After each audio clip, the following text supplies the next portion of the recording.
As you become more experienced in Photoshop, you'll find that you'll use different groups of panels for performing different tasks, and it will be helpful to customize the panel locations and save them for that task. As you can see, Photoshop ships with a number of different workspaces that you can select and then explore when you have time. But I want to take a look at one way that I use to set up panels. And this is a way that I find very useful when I'm working in Photoshop, because it actually consists of putting the panels on the left-hand side. And I'm going to dock them with the tools.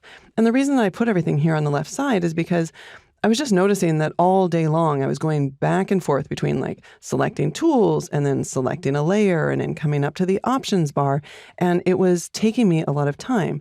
So by rearranging my panels, and I'll start doing that now by just clicking and dragging on the tab or the name of the panel and bringing it over here and looking for that cyan vertical line so that it will dock it with the tools.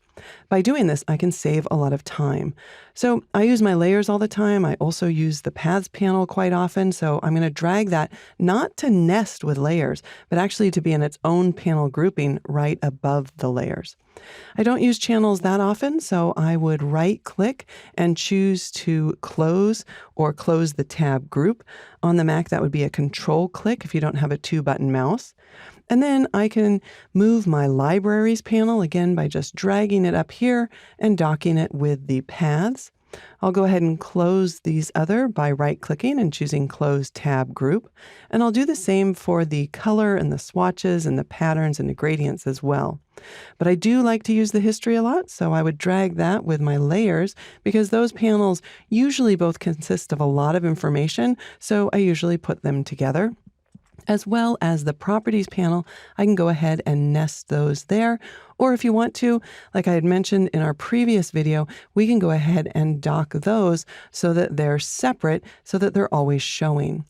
And you'll notice when I position my cursor on the edge, I can actually make a lot of my panels larger or smaller. So I might just try to make these as small as they can be. All right, let's say that these are all of the panels that I would be using. In order to save this as a workspace, I would click on the workspace picker and then choose New Workspace.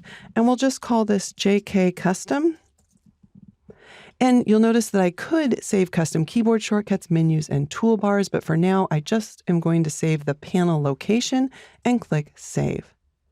So now throughout the day, if I maybe hide a panel or we maybe close some panels or rearrange panels, if I ever need to return to that workspace, I can simply select the workspace picker and then choose to reset that custom workspace that I created.